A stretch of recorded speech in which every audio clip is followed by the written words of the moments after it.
Hello అండి. Welcome to Subu's kitchen. ఈరోజు వీడియోలో పల్లీ చెక్క ఎలా చేసుకోవాలో చూపించబోతున్నాను. పూర్తి కొలతలతోటి చూపించబోతున్నాను. ఈజీగా చాలా సింపుల్‌గా చేసేసుకోవచ్చు. ఇప్పుడు సమ్మర్ వచ్చేసింది కదా! పిల్లలకి హాలిడేస్ కూడా ఇచ్చేశారు. పిల్లలు ఇంట్లో ఉంటే స్నాక్స్ అడుగుతూ ఉంటారు కదా!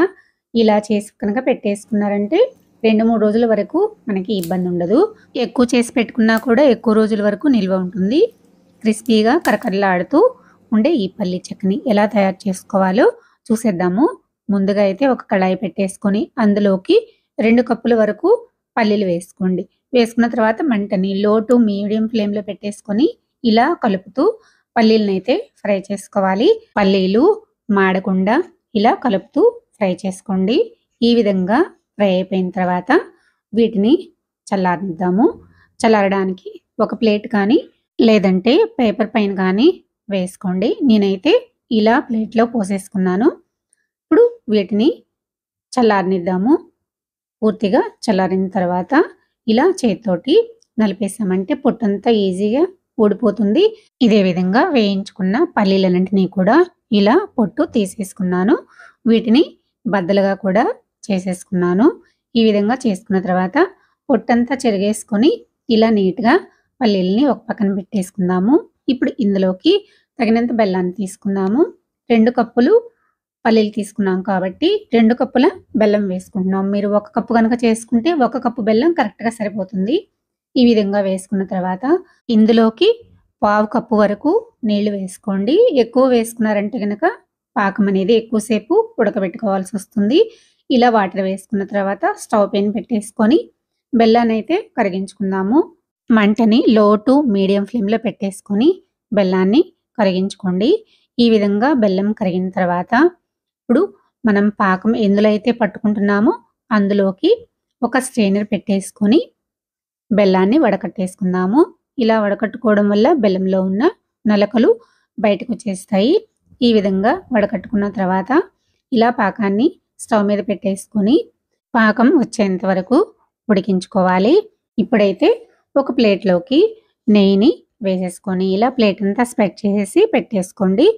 ఒక గిన్నెలో కొంచెం వాటర్ వేసుకొని పెట్టేసుకుందాము. ఇది మనకి పాకం చూసుకోవడానికి ఇలా వాటర్ పోసుకోవాలి. ఇప్పుడు బెల్లం అయితే కొంచెం చిక్కబడిపోయింది కదా! ఇలా చిక్కబడినప్పుడు ఒకసారి పాకం వచ్చిందో లేదో చెక్ చేసుకుందాము. మనం వాటర్ వేసుకున్న గిన్నెలోకి ఒక స్పూన్ వరకు బెల్లం పాకాన్ని వేసుకొని చూసుకుందాము. బెల్లం పాకం అనేది చూసారు కదా! ఇలా మెత్తగా ఉండకూడదు. ఇలా మెత్తగా ఉందంటే పాకం రాలేదన్నమాట. ఇంకొంచెం సేపు ఉడికించుకున్నాక చూపిస్తున్నాను. చూసారు కదా! బెల్లం కలర్ కూడా మారిపోయింది. ఇప్పుడు ఒక స్పూన్ బెల్లం పాకాన్ని వాటర్ వేసుకున్న గిన్నెలోకి వేసేసుకుందాము. ఇలా లోపల గిన్నెకి అతుక్కోకుండా ఇలా వెంటనే ఊడొచ్చేస్తుంది. ఇలా వస్తే గనక పాకం కరెక్ట్‌గా వచ్చేసింది. ఇప్పుడు ప్లేట్‌కేసి మనం ఇలా మోగించినా కూడా చూసారా? ఈ విధంగా సౌండ్ వస్తే మనకి పాకం వచ్చిందని అర్థము. ఇప్పుడు స్టవ్ ఆఫ్ చేసేసుకొని ఇందులోకి 2 స్పూన్ల వరకు నెయ్యిని వేసుకోండి. నెయ్యి వేసుకోవడం వల్ల పప్పు చెక్క చాలా టేస్టీగా ఉంటుంది. చాలా బావుంటుంది. ఇలా వేసుకొని ఒకసారి నెయ్యి కరిగేంత వరకు కలిపేసుకొని ఇందులోకి కొంచెం ఇలాచీ పౌడర్‌ని యాడ్ చేసుకోండి. నేనైతే వేసుకోవడం లేదు. ఇలా కలిపేసుకున్న తర్వాత మనము పక్కన పెట్టేసుకున్నాం కదా! పల్లీ పప్పులు. ఆ పప్పుల్ని ఇలా వేసేసుకోండి. మొత్తం వేసుకున్న తర్వాత బాగా బెల్లం పాకము, పప్పులు కలిసిపోయేలాగా బాగా కలిపేసుకోండి. ఇలా పాకం గనక మనకి కరెక్ట్‌గా వచ్చిందంటే అచ్చం మనం షాప్‌లో కొనుక్కుంటాం కదా! అలానే ఉంటుంది. క్రిస్పీగా కరకరలాడుతూ చాలా టేస్టీగా ఉంటుంది. చూసారు కదా!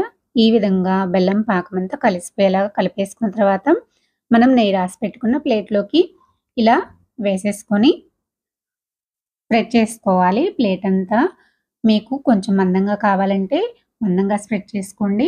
పలచగా అయితే పలచగా స్ప్రెడ్ చేసుకోండి. నేనైతే కొంచెం పలచగానే స్ప్రెడ్ చేసుకున్నాను. ఈ విధంగా స్ప్రెడ్ చేసుకున్న తర్వాత ఒక 2 నిమిషాలు ఆగి మనం వీటిని పీసెస్‌గా కట్ చేసుకుందాము. 2 నిమిషాల తర్వాత ఇలా చాకు పెట్టేసేసి మనకి ఏ సైజులో కావాలో ఆ సైజులో ఇలా పీసెస్‌గా కట్ చేసేసుకోండి. ముందు నిలువుగా కట్ చేసేసుకొని తర్వాత అడ్డంగా కట్ చేసుకోండి. నేనైతే స్క్వేర్ షేప్‌లో కట్ చేసుకుంటున్నాను. ఇలా కట్ చేసుకొని పూర్తిగా చల్లారనిద్దాము. చూసారు కదా! పూర్తిగా చల్లారిపోయింది. ఇప్పుడు ఈ పల్లి చెక్కని తీసేసుకుందాము. చూసారా? చాకు పెట్టి ఇలా మధ్యలో లేపేసామంటే ఈజీగా ఊడొచ్చేస్తుంది. ఇప్పుడు వీటిని ఇందాకే కట్ చేసుకున్నాం కదా పీసెస్.